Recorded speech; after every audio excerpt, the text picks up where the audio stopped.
But I want to talk just a little bit about some of the benefits of rejoicing as we close tonight. Here's the first one. It connects us to the Lord and his work in our lives.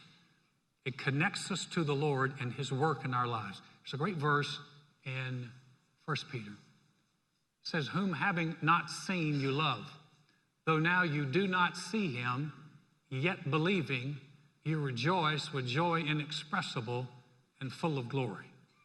Now, that's a great thought right there. It says, you haven't seen, you love him. And though now you don't see him, yet believing, you rejoice with joy inexpressible and full of glory. I hear people say sometimes, I've talked to people, and they say, some guy was talking to me about his child who was questioning a lot of things. And I encouraged him, I said, instead of going the questioning route, a better way to go is the rejoicing route. And so, in other words, sometimes people will, you've heard people say, I just don't feel like the Lord is with me. And I just be very, very honest with you. There's a lot of times I don't feel like the Lord is with me. But here's the beautiful thing is, I don't have to feel like the Lord is with me. I believe he is.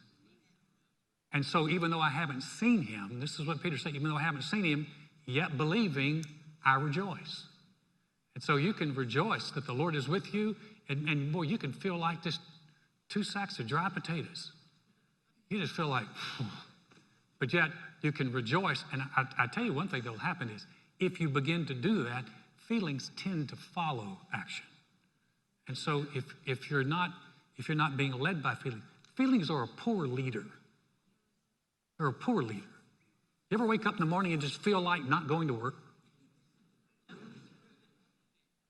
How many of you gainfully employed people have learned to ignore that feeling? and just roll over the top of it. But you wake up some mornings and just feel like don't go. So you ever feel like not coming to church? Don't even go there. Don't. But the idea is if you'll act against that. So I haven't seen the Lord yet believing. Now here's another great point. There's a lot of us who have prayed about things and we haven't seen it yet. Right? Maybe it's a loved one. Maybe it's a wisdom. Maybe it's a job situation. Maybe it's a relationship that you're having. You haven't seen the answer yet. But do you believe that God's doing something on your behalf? If you do, one of the best ways to connect is to rejoice, having not yet seen, yet believing, I rejoice. There's some things I haven't seen yet.